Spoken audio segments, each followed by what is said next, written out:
이 천지간 만물들아 복 주시는 주 여호와 전능성부 성자 성령 찬송하고 찬송하세.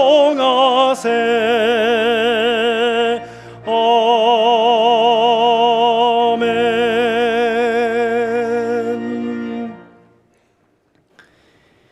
여호와 우리 하나님이여, 우리를 구원하사 여러 나라로부터 모으시고 우리가 주의 거룩하신 이름을 감사하며 주의 영예를 찬양하게 하소서. 여호와 이스라엘의 하나님을 영원부터 영원까지 찬양할지어다.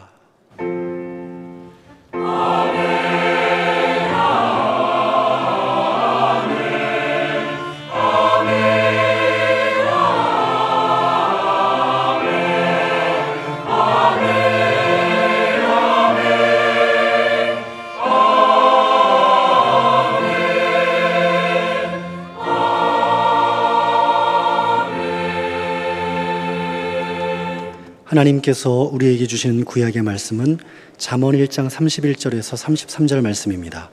제가 보는 성경으로 911쪽입니다. 잠언 1장 31절에서 33절 말씀입니다. 그러므로 자기 행위의 열매를 먹으며 자기 꾀에 배부르리라. 어리석은 자의 퇴보는 자기를 죽이며 미련한 자의 안일은 자기를 멸망시키려니와 오직 내 말을 듣는 자는 평안히 살며 재앙의 두려움이 없이 안전하리라. 아멘.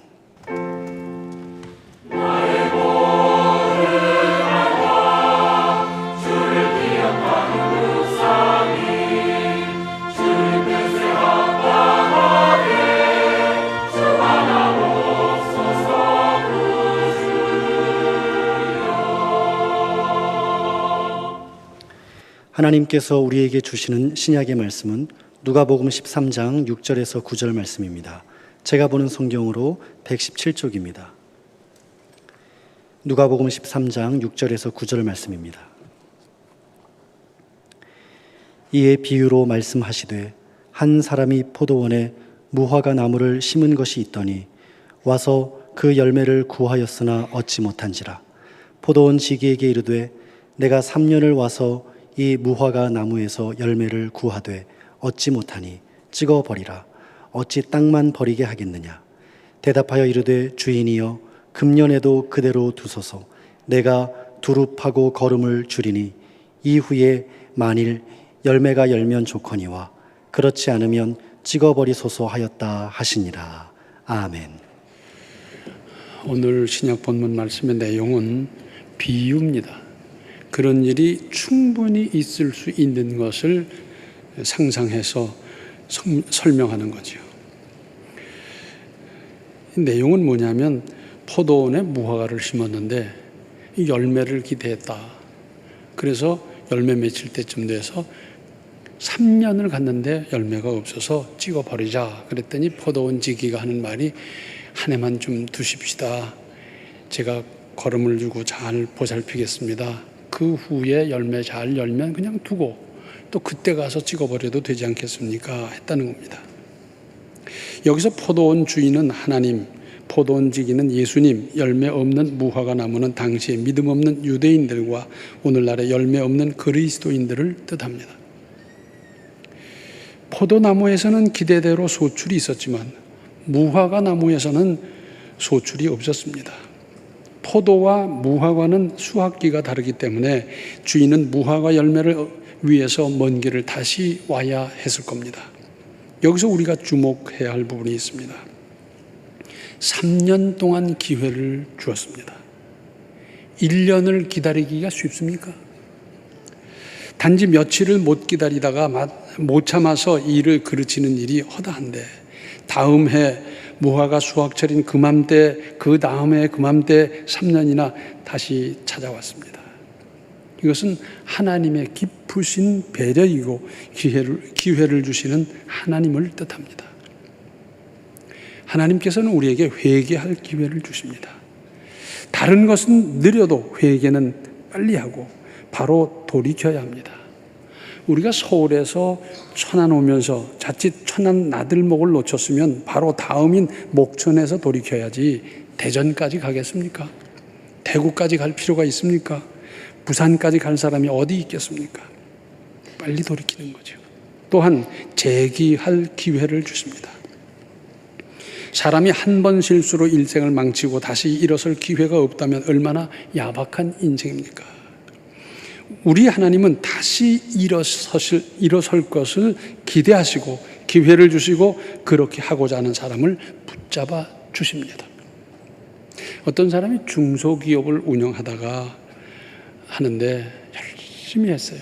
기술도 뛰어나요. 제품도 잘 만들었어요. 그런데 운영을 하다가 실패했어요. 내가 이렇게 열심히 했는데 내 기술이 이렇게 뛰어난데 제품이 이렇게 좋은데 어쩌다가 이렇게 됐나. 그러면서 상심함으로 술을 찾고 술을 마시고 그냥 술 속에서 살아가는 겁니다. 그런데 한 사람이 보니까 그의 재능, 그의 실력이 얼마나 아까운지 저래서는 안 되겠다. 그래서 찾아가서 내가 도와주겠다. 다시 해보자. 당신 실력이 있지 않냐? 당신 재능이 있지 않냐? 경험이 있지 않냐? 한번 해보자. 그랬더니 이 사람이 맞아. 내가 이렇게 술만 퍼먹고 살아서는 안 되겠다. 그리고 결심을 하고 함께 일하려고 시작을 했는데 그때 갔더니 손이 떨리고요. 술 먹다가 건강이 나빠져서 정신이 혼미해져 버렸고요. 어떻게 할 길이 없는 겁니다. 성경에 나오는 위인들은 모두 완벽했습니까? 아브라함 결단의 사나이입니다. 참 대단한 결단을 했어요. 누구도 따를 수 없는 결단했던 사람인데 아브라함도 실수했습니다. 모세같이 위대한 사람이 어디 있어요? 그런데 그 모세도 실수했고요. 모세를 가까이서 처음부터 끝까지 섬기면서 얼마나 수고를 했던 여호수아, 그도 가나안에 들어가면서 실수를 했더랬어요. 성경에 가장 많이 인용되는 다윗도 실수를 했습니다. 베드로 더 말할 것도 없지요. 내가 주를 위해서 목숨도 바치겠습니다 했던 사람이 예수님 붙잡히니까 도망가 버렸고요. 그리고 예수님 그 한 무리로 엮어질까 싶어가지고 부인했고요. 저주하면서 부인까지 했고요. 뭐 잘못 많이 했어요. 예수님 부활하신 후에 그 부활하신 예수님을 만나서 대화까지 했는데도 기껏 한다는 것은 옛날 그 모습으로 돌아가 있는 거예요. 그 갈릴리 바닷가로 예수님은 찾아갑니다. 요한복음 21장을 보면 예수께서 조반부터 마련하면서 찾아가서 묻습니다. 야, 한심하다. 너 어째 사내 대장부가 그 모양이냐? 너 그때 결심하고 나한테 맹세한 건 다 어디 갔느냐? 그거 묻지 않으시고요. 뭘 물으신지 아세요? 네가 나를 사랑하느냐? 정말 예수님을 진심으로 사랑한다면 예수님 가셨던 그 길을 가고 예수님 살았던 그 인생을 살아갈 수밖에 없지 않습니까? 이 위인들이 모두 완전하고 완벽했더라면 그러면 우리는 포기해버려야 돼요. 우리는 완전하지 못하잖아요. 우리가 아브라함 같습니까? 모세 같습니까? 여호수아 같습니까? 다윗 같습니까? 베드로 어림도 없이 우리는 못 따라갑니다. 이들이 전부 완벽했다면은 우리는 어떻게 합니까? 포기할 수밖에 없죠. 나는 못해, 나는 틀렸어, 나는 따라갈 수 없어, 그럴 거예요. 그런데 이 사람들은 다 실수했지만 돌이켰다는 특징을 갖고 있습니다. 그러다 보니까 나 같은 것도 하나님 다시 받아주시고 다시 기회 주시고 은혜 주실 것을 우리는 얼마든지 믿을 수 있고 나도 그 길을 갈 수 있다라는 생각을 할 수 있게 되었습니다. 삼진 아웃제라는 거 아세요? 한 번 잘못하고 두 번 잘못했다가 세 번 잘못하면 잘라내는 거예요. 아라비아에는 이런 얘기가 내려오고 있습니다. 어떤 여자가 남편을 받드는데 얼마나 잘 받들고 얼마나 순종하는지 죽으라면 죽는 신용까지 하는 거예요. 아무리 가부장적인 사회라 하더라도 그렇게 남편한테 순종하고 잘하는 여자가 없어요. 그래서 물어봤습니다. 당신은 친정에서 그런 걸 배웠느냐? 아니요. 그러면 남편이 뭐 두들겨 팬다든지 뭐 이래가지고 말을 안 들으면 큰일 나느냐? 아니요. 그럼 도대체 어떻게 그렇게 남편을 받들고 순종하며 사냐? 했더니 이런 얘기를 하는 거예요. 둘이서 결혼하고 신혼여행을 가는데 낙타를 탔더래요. 낙타 한 마리에 둘이 탄 거죠. 그래서 기분 좋게 낙타를 타고 신혼여행을 가는데 얼마 가다가 이 낙타가 심술이 나서 막 뒤틀어버리는 바람에 신랑 신부가 떨어졌다는 거예요. 그러니까 그 신랑이 낙타한테 가서 귀에다 대고 조용히 얘기를 하는 겁니다. 너 그러면 안 돼. 너 내 말을 잘 들어야지. 그리고 이 길을 잘 가야지. 이렇게 하면 쓰냐. 그러면서 조용히 얘기를 하고 갑시다 하고 탔어요. 아니나 다를까 이 낙타는 다시는 그렇게 안 하고 한참을 가더니 또 얼마 가더니 막 뒤틀어가지고 두 사람을 떨어뜨린 거예요. 그러니까 다시 남편이 그 낙타에게 가서 귀에다 대고 너 그러면 안 된다. 뭐 말 잘 들어야 된다. 뭐 하면서 쭉 얘기를 해요. 그리고 낙타를 탔는데 또 잘 가더니 얼마만큼 가다가 또 뒤틀어서 떨어뜨리는 거예요. 그러니까 남편이 다시 낙타에게 조용히 다가가든지 주머니에서 권총을 빼서 빵 쏴서 죽여버리는 거예요. 그러니 그걸 현장을 목격한 부인에게 있어서 무슨 생각이 들겠어요? 야, 나도 말 안 들었다 죽겠다. 그래가지고 그때부터 막 그랬대요. 우리 하나님은 은혜입니다. 다른 종교의 경전에는 교주의 실수담이 별로 없는 것 같습니다. 그러나 성경은 그렇지 않습니다. 잘못한 것, 실수한 것, 돌이킨 것 다 기록하고 있어요. 참고 기다려 주시면서 기회 주시는 하나님께 은혜 중에 은혜인 줄 알아서 진심으로 감사하고 또 감사할 일입니다. 마태복음 18장 21절부터 35절을 보시면 좀 길지만 잘 들어보세요. 우리 다 아는 얘기입니다. 그때 베드로가 나와 이르되 주여 형제가 내게 죄를 범하면 몇 번이나 용서하여 주리이까? 7번까지 하오리이까? 예수께서 이르시되 내게 이르노니 7번뿐 아니라 7번을 70번까지라도 할지니라. 그러므로 천국은 그 종들과 결산하려 하던 어떤 임금과 같으니 결산할 때 10,000달란트 빚진 자 하나를 데려오매 갚을 것이 없는지라 주인이 명하여 그 몸과 아내와 자식들과 모든 소유를 다 팔아 갚게 하라 하니 그 종이 엎드려 절하며 이르되 내게 참으소서 다 갚으리이다 하거늘 그 종의 주인이 불쌍히 여겨 놓아 보내며 그 빚을 탕감하여 주었더니 그 종이 나가서 자기에게 100데나리온 빚진 동료 한 사람을 만나 붙들어 목을 잡고 이르되 빚을 갚으라 하며 그 동료가 엎드려 간구하여 이르되 나에게 참아주셔서 갚으리이다 하되 허락하지 아니하고 이에 가서 그 빚을 갚도록 오게 가두거늘 그 동료들이 그것을 보고 몹시 딱하게 여겨 주인에게 가서 그 일을 다 알리니 이에 주인이 그를 불러다가 말하되 악한 종아 네가 빌기에 내가 네 빚을 전부 탕감하여 주었거늘 내가 너를 불쌍히 여김과 같이 너도 내 동료를 불쌍히 여김이 마땅하지 아니하냐 하고 주인이 노하여 그 빚을 다 갚도록 그를 옥졸들에게 넘기니라. 너희가 각각 마음으로부터 형제를 용서하지 아니하면 나의 하늘 아버지께서도 너희에게 이와 같이 하시리라. 70번씩 7번의 의미가 뭡니까? 77이 49, 490번입니까? 예수님, 하나님이 그렇게 하신다는 것이고 너희도 마땅히 그렇게 하라는 말씀입니다. 무한한 용서. 베드로후서 3장 9절을 보면 주의 약속은 어떤 이들이 더디다고 생각하는 것 같이 더딘 것이 아니라 오직 주께서는 너희를 대하여 오래 참으사 아무도 멸망하지 아니하고 다 회개하기에 이르기를 원하시느니라. 오늘의 신약 본문 8절과 9절을 보시면 대답하여 이르되 주인이여 금년에도 그대로 두소서 내가 두루 파고 거름을 줄이니 이후에 만일 열매가 열면 좋거니와 그렇지 않으면 찍어 버리소서 하였다 하시니라. 내용을 살펴보면 찍어 버리는 일을 일단 유보하도록 했습니다. 기회를 주자는 뜻이고 그리고 징벌을 늦추게 하는 것만이 아니라 두릅하고 거름을 주면서 살피겠다는 겁니다. 특별한 조치를 하겠다는 것이고 완악한 마음을 두릅하고 은혜의 거름을 주겠다는 겁니다. 그리고 그렇게 해서 열매가 열면 포도원 주인도 포도원 지기도 무화과 나무도 좋고 아니면 그때 가서 찍어버려도 된다는 것입니다. 식물에게는 가꾸는 사람의 기대하는 것이 있습니다. 그래서 꽃을 위해서 각종 화초를 심고 잎을 위해서는 채소를 심습니다. 상추, 배추, 그렇죠?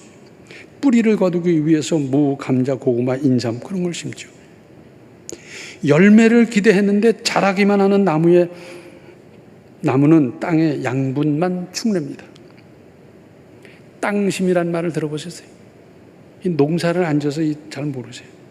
땅심이란 말이 있어요. 땅이 식물을 기르는 힘, 그걸 땅심이라 그래요. 그래서 땅심이 약하다 또는 거름을 주어 땅심을 높인다라는 말을 씁니다. 박토에는 생명력이 질긴 잡초도 살아남기 어렵습니다. 그런데 부토 혹은 부식토, 식물이 썩어서 거무스름하게 된 그런 땅은 어떤 걸 심어도 잘 자랄 수 있게 되죠. 그런데 신학자 파라는 이런 말을 남겼습니다. 하나님은 경고 없이 치시지 않는다. 하나님은 늘 경고하셔요. 미리 여러 가지 방법으로 사람을 통해서 자연을 통해서 사건을 통해서 여러 가지로 우리에게 미리미리 알려주시는데 영적으로 어둡다 보니 그게 무슨 뜻인지 무슨 경고인지 알아듣지 못해요. 경고는 들어야 사는 겁니다. 주의하십시오. 주의해야 돼요. 여기선 물에 들어가지 마십시오. 들어가지 말아야 되는데 들어가는 건 퐁당 빠져 죽고 그러지 않습니까? 뿐만 아니라 기회는 한없이 있는 것이 아닙니다. 전도서 3장 1절로 8절에는 이런 말씀이 있습니다. 범사에 기한이 있고 천하 만사가 다 때가 있나니 날 때가 있고 죽을 때가 있으며 심을 때가 있고 심은 것을 뽑을 때가 있으며 죽일 때가 있고 치료할 때가 있으며 헐 때가 있고 세울 때가 있으며 울 때가 있고 웃을 때가 있으며 슬퍼할 때가 있고 춤출 때가 있으며 돌을 던져버릴 때가 있고 돌을 거둘 때가 있으며 안을 때가 있고 안는 일을 멀리할 때가 있으며 찾을 때가 있고 잃을 때가 있으며 지킬 때가 있고 버릴 때가 있으며 찢을 때가 있고 꿰맬 때가 있으며 잠잠할 때가 있고 말할 때가 있으며 사랑할 때가 있고 미워할 때가 있으며 전쟁할 때가 있고 평화할 때가 있느니라. 만물 만사의 때와 기한이 있는 법입니다. 옆에 있으면서 제 몫을 못하다 보면 포도나무에 악영향을 끼칩니다. 땅심만 소모하는 거죠. 그러면 결과적으로 없애버리는 거죠. 기회를 줄 만큼 주었는데도 끝까지 잘못하면 찍어버릴 수밖에 없습니다. 때와 기한을 잘 분별해야 돼요. 이 삼복 더위에 겨울 코트 입고 뚱뚱하게 다니는 사람 보셨어요? 못 보셨어요? 어쩌다가 한 사람씩 있어요. 다 이렇게 된 사람이죠. 여름엔 여름 옷 입고 겨울엔 겨울 옷 입고 해수욕장에 가면 해수욕복 입고 여기서 해수욕복 입고 다니면 그거 안 되잖아요. 감사도 때가 있습니다. 회개도 때가 있고요. 사과하는 것도 때가 있습니다. 내가 사과해야지 하다가 3개월, 6개월 지나고 보면 그때 가서 10배로 사과해도 소용이 없고요. 내가 감사해야지 해놓고 감사할 때를 놓치고 보면 그 다음에 감사 아무리 해도 소용없고요. 씨를 뿌릴 때가 있고 거기서 열매를 거둘 때가 있는 것이지 열매 거둘 때 씨를 뿌리는 사람이 있습니까? 안 되는 거죠. 그런데 기회를 주어도 기회인 줄 모르고 놓쳐버리는 경우가 많습니다. 왜냐하면 기회란 전혀 기회 같지 않게 다가오기 때문입니다. 기회라고 써놓고 그리고 오면 야 이게 기회구나 딱 잡겠는데 대개 어떻게 오느냐? 고통으로 다가오기도 하고 고난으로 다가오기도 하고 그래요. 우리 잘 알잖아요. 나폴레옹이 유럽 대륙을 정복했는데 저 영국은 쳐들어가지를 못했어요.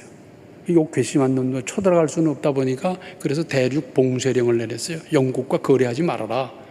그러다 보니 농산물이 막 썩어 나가면서 야, 이거 어떻게 하면 될까 하고 연구해서 개발한 것이 병조림, 그리고 병조림이 발달한 게 통조림, 지금 통조림 얼마나 유용하게 쓰고 있습니까? 미국에 알렉산더 그레엄 벨이라는 사람이 있었는데 이 부인이 귀가 어두워요. 그래서 이 귀 어두운 사람에게 의사 전달을 어떻게 할까 연구하고 노력하다 전화기를 발명하고 그렇지 않습니까? 서양 속담에 기회란 앞머리만 있고 뒷머리는 없다는 말이 있어요. 머리카락을 두고 하는 말입니다. 무슨 뜻이냐면 기회란 앞에서 잡아야지 지나고 나면 잡을 수 없다는 뜻입니다. 그리고 대부분의 사람들이 놓쳐버리거나 지나쳐버리거나 기회인 줄도 모르고 넘겨버리는데 그 중에는 기회를 기회로 파악하는 사람이 있습니다. 지혜로운 사람입니다. 그런데 우물쭈물하다가 놓쳐버리는 사람도 적지 않습니다. 그리고는 나중에 핑계대는 겁니다. 그때 누구 때문에 뭐 날씨가 어째서 하면서 계속 핑계 대봤자 누가 알아줍니까? 일이 성사가 됩니까? 뭐가 되겠어요? 그런가 하면 기회 아닌 것 같은데 기회로 알아서 바로 꼭 붙잡아 활용하는 사람이 있습니다. 성공하는 사람입니다. 천금 같은 기회도 놓치면 뭘 합니까? 그때가 정말 좋은 기회였는데 소용없지요. 아무리 후회해도 다시 어찌할 수 없는 것을 두고 후회 막급이다 그렇게 말하죠. 하나님은 지금도 회개를 촉구하시고 다시 일어서기를 기대하시면서 우리 한 사람 한 사람을 기다리고 계십니다. 그래서 내가 나를 봐도 잘못하고 또 잘못하고 죄를 지어도 하나님 앞에서 얼굴을 들 수 없어도 우리는 하나님 앞에 나아갈 수 있고, 그럴수록 하나님께 나아가서 하나님 손길을 붙잡고 하나님의 은혜로 오신 도움을 청할 수 있고, 그리고 그 도움으로 사는 겁니다. 사람이 잘못하고 보면 피해요. 딴 사람은 모르는데 슬슬 피해요. 하나님을 피하고 교회를 피하고 믿음 있는 사람들의 모임을 피하고 되게 그렇게 돼요. 근데 이건 잘못된 겁니다. 그래서 잘못돼도 실수해도 죄를 지어도 그야말로 하나님 앞에 얼굴을 들 수 없어도 그럴수록 하나님 앞에 나아가고 하나님의 손길을 붙잡고 하나님의 도움을 청하고 하나님께 기도하고 그렇게 사는 거예요. 하나님은 그걸 기다리고 계시는데, 그런데 도망가고 외면하고 멀어지고 해봤자 자기 손해 아니겠어요? 우리 한 사람 한 사람 하나님께서 주시는 그 기회, 회개할 기회, 재기할 기회, 분발할 기회를 잘 활용해서 능력 있는 인생 살아가시기 바랍니다. 기도하시겠습니다. 은혜로우신 아버지 하나님, 하나님께서 기회 많이 주셨습니다. 저희들을 다 놓쳐버린 경우 얼마나 많으며 살려낸 경우가 얼마나 있습니까? 아버지 불쌍히 여겨 주시옵소서. 이제 주님께서 주시는 모든 경우를 기회로 알고 기회로 활용할 수 있는 지혜도 믿음도 허락하여 주시고, 분별력을 허락하여 주시고, 믿음의 안목을 허락하여 주시고, 그리고 하나님 주시는 그 기회를 활용할 수 있는 믿음도 허락하여 주시옵소서. 그래서 그 믿음으로 살고 분별하며 살고 기회를 붙잡아 능력 있게 아름답게 살아가는 모든 인생이 되게 하여 주시옵소서. 예수님의 이름 받들어 간절히 기도하옵나이다. 아멘. 하나님이 주시는 기회를 잘 붙잡아 평안히 사십시오. 지금은 생명의 주 예수 그리스도의 은혜와 하나님 우리 아버지의 극진하신 사랑과 성령의 감화 감동 충만 교통하심이 주님 주시는 기회를 붙잡아 능력 있게 살기로 작정하는 모든 성도들 머리 위에 지금부터 영원토록 함께 계시기를 간절히 축원하옵나이다. 아멘.